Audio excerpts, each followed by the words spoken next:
ya piang ya den dim matibo jin geraen jal balnya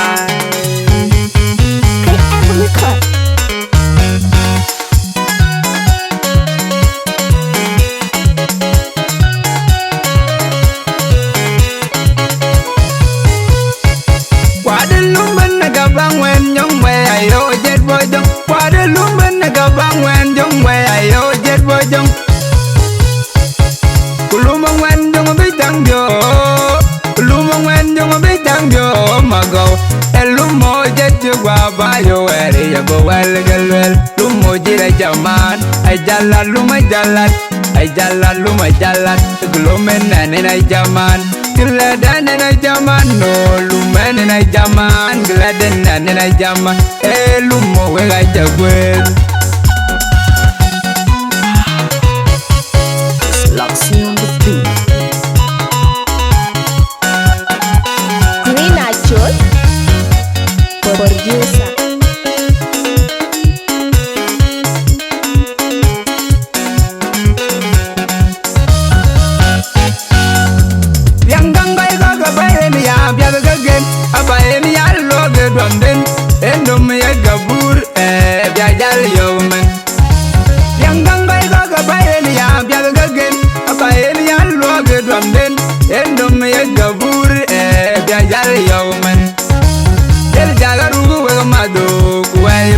Kaluma nango baga dodit Sabana kage gamado dalgiro dead Kaluma nango baga dodit Jayin na ben war loy Kuyin jin na way jimi jaloy Kaluma nango baga dodit Kaluma nango baga dodit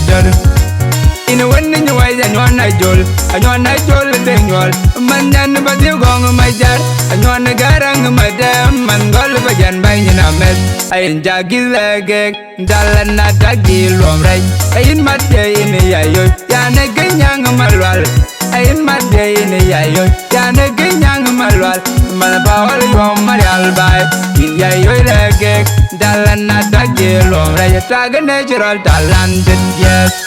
And a natural talented je lomray Talent je wajang Angin mat de jol Boldong amel mana panda Masa DJ in boldong legek Dalan atage lomray Atage natural talented Kuyan je dujen yago Dujen ngejapal arabia Alebe in marga koi kunne we along Bawe tuan we wajin gerai En wada dong ay mongok Aleba we marga koi kunne we along Bawe tuan we wajin geriak En wada dong ay mongok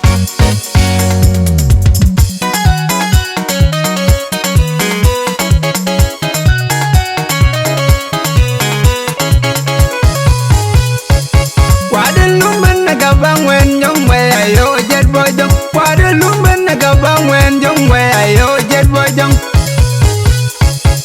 Kulumang wen jong a bitang jo Kulumang wen jong a bitang jo Mago Elumo jet jo guaba yo eri ya go wel gelwel Lumo jira jaman ay jalan luma jalan ay jalan luma jalan Kulumen nanen ay jaman Geladan nanen ay jaman no lumen nanen ay jaman Geladan nanen ay jaman Elumo we ay jagwel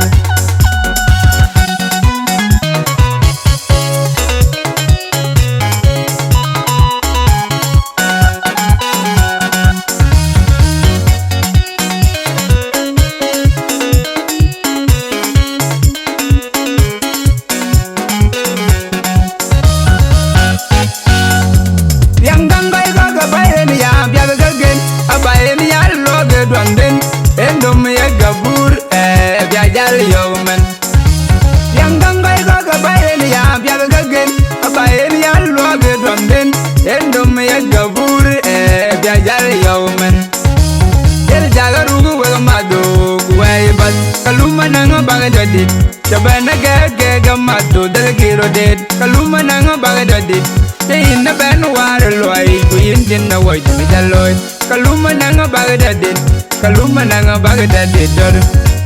Ina wani nyawai anywana jol tenyol Manyan badyo gong majar Anywana garang madam Mangol bajan bay nyina met Ayin jagi legek Dalan na dagi lomray Ayin madya ini yayoy Yana ganyang malwal Ayin day in a yayo, Yana Ginyang Malwal, Malabal, your Marial by, in Yayo Lake, Dalana Dagil, or a tag a natural talented, yes, and a natural talented, talented, Lomre, talented, Wojang, and in Matejol Boldang, Boldang, a Melman of Panda, but a DJ in Boldang.